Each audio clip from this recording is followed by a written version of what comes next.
Hello there guys, and welcome back to the channel. Now this is a video that I wanted to make a couple days after 7.3 came out, because there had been something bothering me about it. And before I get any further into the video, no, this is not me saying that 7.3 is a horrible piece of content. I still think 7.3 is better than, a large portion of what Kabam has put out. But at the same time, there are definitely several trends that I did not like, and there are many aspects of what 7.3 that I found annoying and tedious rather than enjoyable.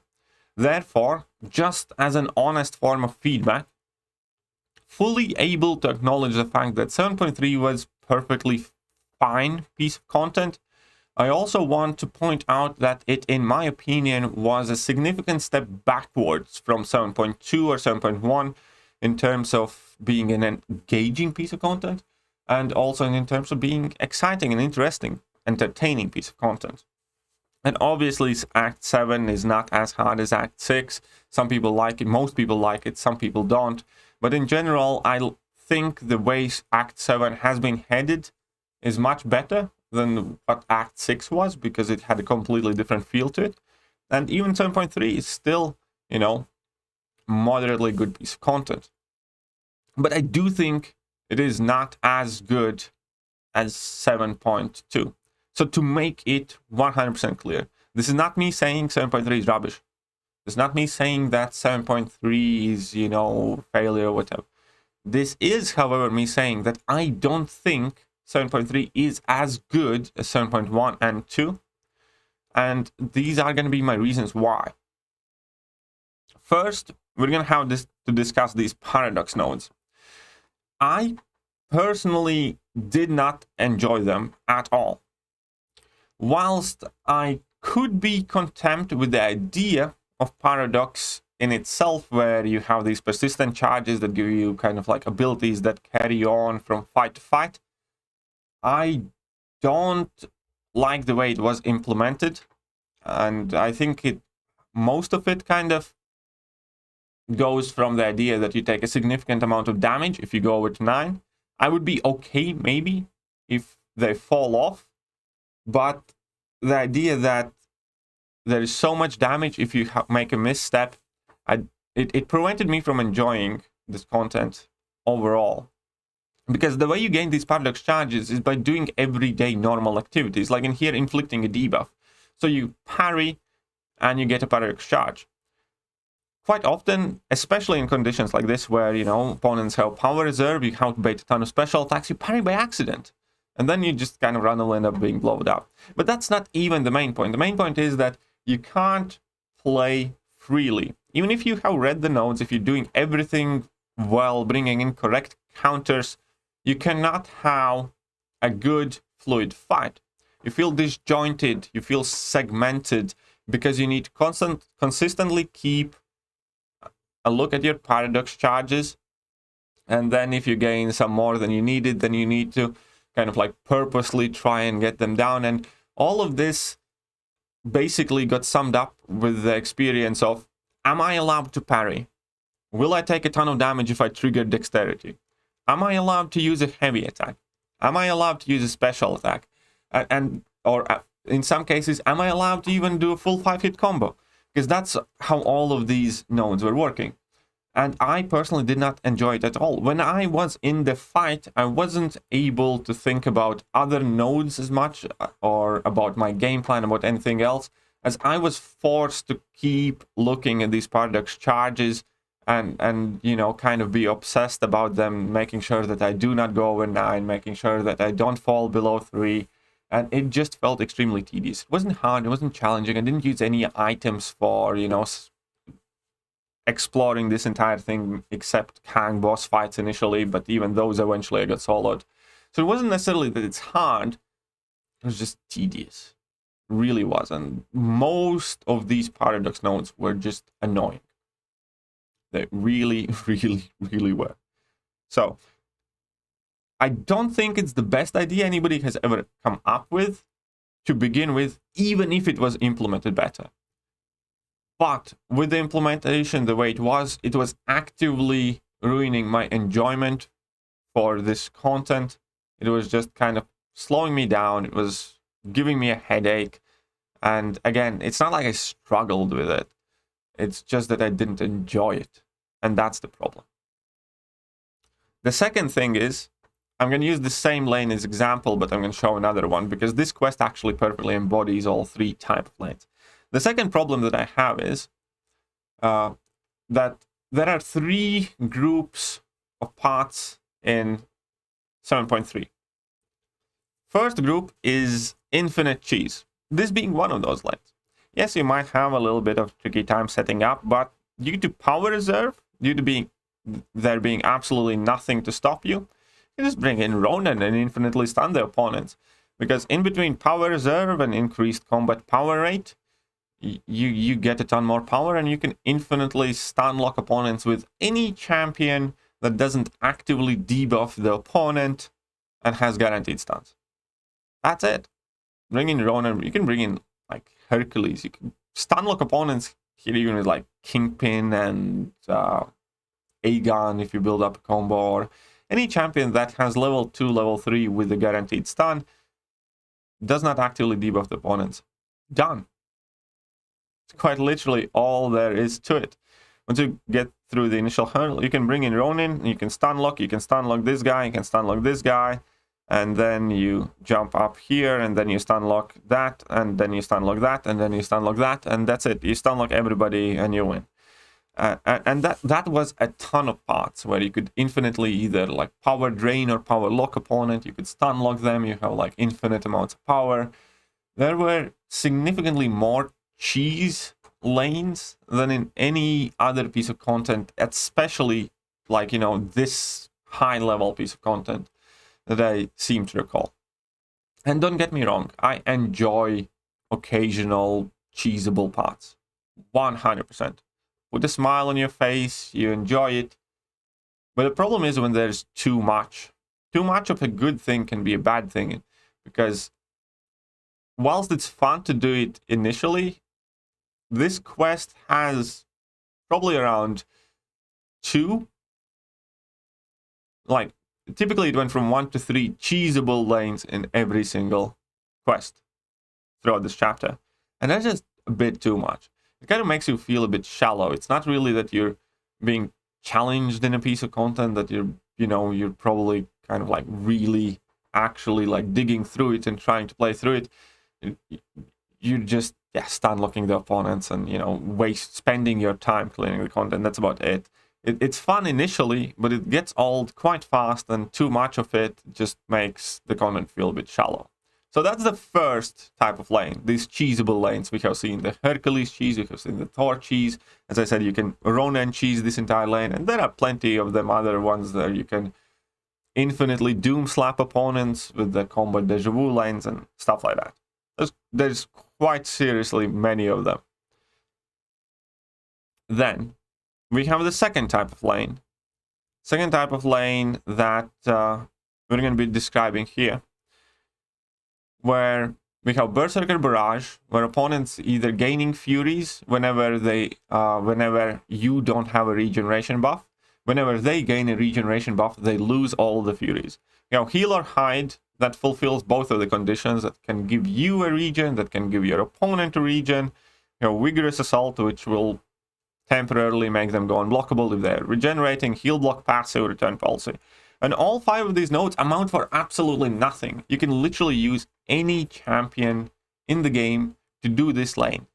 Any champion will do, because Heal or Hide will help you periodically get rid of their Furies and prevent them from gaining some Furies. And there it comes down to use whichever champions you have higher ranked, do more damage. Do not even try to bring in regen champions, because that's pointless. You don't need to do it. Return Policy does not need to be done. And ultimately, for this entire lane, there are 2 champions that single-handedly destroy it very easily, and none of them interact with any of the nodes. It's Magneto and Human Torch. So if you take a look at the opponents, we have Purgatory, Human Torch, Ultron, Magneto. We have Magneto, which you can take with Human Torch. We have Vulture, that's a metal character, so Magneto. We have Mordo, which is a Mystic champion, so Human Torch. And we have Darkhawk, which you can use either Human Torch or Magneto and be done with it. for an idea of revolving around regeneration buffs, it should, because you don't have to. And nothing happens. And you can bring in any champion, use healer high to get rid of opponent's furies, and bring in your high damage champions. That's it. So there are 5 nodes, a ton of text that will initially make everybody think, oh, I should maybe bring in, I don't know, Wolverine here, or somebody else that triggers regions, you know, to help opponents, to prevent opponents from getting those fury buffs, until you realize that, you know, you can get rid of all their furies thanks to healer hide, and so long as you can mitigate their healing or out-damage their healing, you're fine. You don't need to worry. And even if they keep getting their furies, you know, there's nothing really stopping you from fighting with intercepts, betting out their special attacks, and not like worrying about much in general to begin with. So all 5 of these nodes together accomplish very, very little. And the best champions, the best options for this path are champions that have nothing to do with the path identity. They have nothing to do with countering any of these nodes. They just happen to be the better options against these specific champions, as in like Magneto and Torch. Magneto is the best Mystic Slayer, and Torch is the best Metal Champion Slayer. That's it. Just bring in the best champions you have and done with it. So what's the point of those nodes there? And you can find many paths like that, where there is very little reason to even abide by the nodes, or, you know, just try and do what Kabam wants you to do in these paths. Because in this case, there's literally no reward for having those regen buffs, except for opponent having fury buffs. It's not like you get increased damage or anything like that. There's no kind of like repercussions from not following their game plan. You know, there's no nodes that mitigate the damage that you can inflict. And ultimately, it's all a bunch of nothing. It does nothing. Just bring in Torch, bring in Magneto, ignore the nodes, destroy the opponents, and be done with it. And that was the disease here for plenty of lanes. There were quite a few of these lanes. Like all of this, every single lane that had these acid wash lanes up as well and stuff like that. Where, you know, you have poison vulnerability, you have the acid wash, and you have the node that lets you inflict poison. Bring in any champion, don't knock the opponent down, and you're going to be doing more damage with any champion in the game. And you don't want to bring in champions that debuff too much anyways, because, you know, you have redoubled determination and whatever. And that's it. So all of those 5 nodes ultimately amount for nothing. Bring in any champion, whereas I think that ability to bring in as many champions as possible is fine, but the way it is executed here, it just made it seem pointless a lot. And there were a lot of these lanes. I'd say solid 25% of the paths were pointless node combinations that you just ended up ignoring in large part, or, you know, not working around them. And then we have third type of lane. Third type of lane is described here. Be like water. Whenever the defender is inflicted with a non-damaging debuff, they gain an unblockable passive. Just annoying as shit. Nothing else here really matters. We have polka dot power, rise to power, stun vulnerability, cool, whatever. But that be like water. No, it's just annoying as shit. It's not necessarily hard. You know, Silver Surfer goes unblockable for 10 seconds. It's not like it's end of the world. Bait out to level 1, you can dex it. Fine, no big problem there. And, you know, that's it. Either land an intercept or punish a special attack, and occasionally you can bring in that parry as well. This lane isn't hard, it's just bloody annoying. And there was a lot of this unblockable stuff and a lot of nodes similar to this where, again, you didn't really get challenged doing the fights. It didn't make the fight very difficult. It just made it tedious. So here, again, you can bring in any champion. There's nothing preventing you from using an Iron Patriot. So let's say you bring in Iron Patriot. You're not going to be gaining any power ever. Okay, fine. That's because of polka dot power. Your basic attacks and heavy attacks now. So you parry the opponent and you drop a combo, then they are unblockable. Then you can either land an intercept, you can wait out the unblockable passive, or you can, you know, bait out a special attack and punish that. Rise to power doesn't really come into play, stun vulnerability, whatever. It's an annoying, tedious fight, where, again, you kind of feel disjointed. And we saw this in many different places where nodes were not necessarily made to have these fights be like really difficult or anything. They're just annoying, tedious, and that's most of these paradox lanes as well. Whereas the fight's not necessarily hard, you just consistently need to think whether you're allowed to parry. And those are the 3 lanes that exist here. You can cheese the shit out of them, you can ignore whatever is written on them and just use the best options for the opponents that you're going up against and ignore the nodes pretty much. Or you're up against some tedious bullshit where you need to slow play, where you need to do some annoying things in order to, you know, clear the path.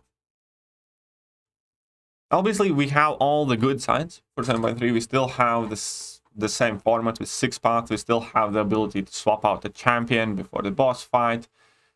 Some of the boss fights were interesting, some of them are meh.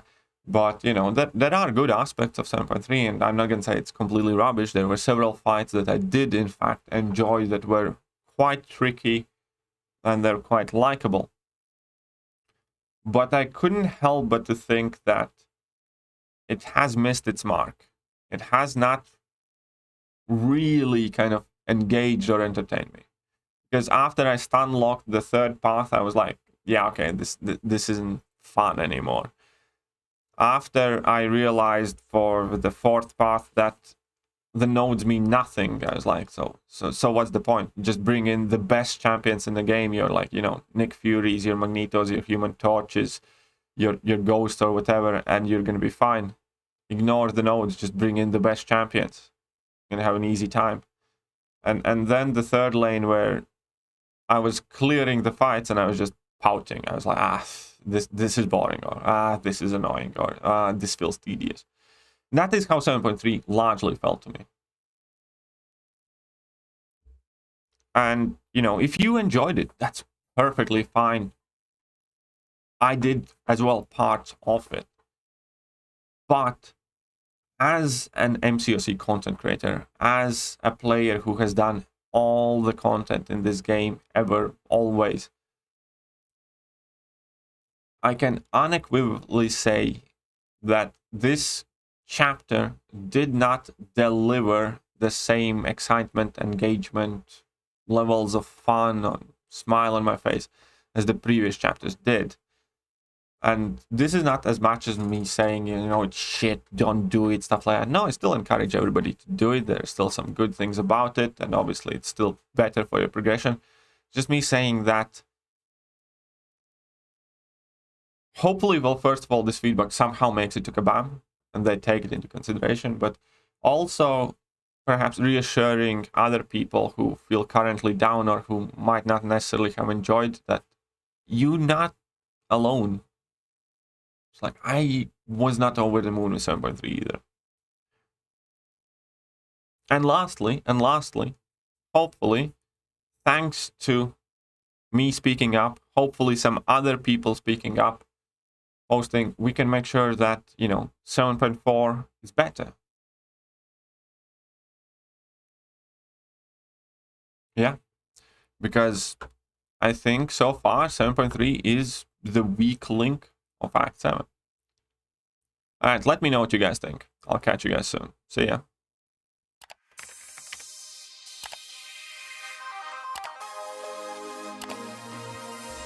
Hello there guys, and welcome back to the channel. So we have all the information about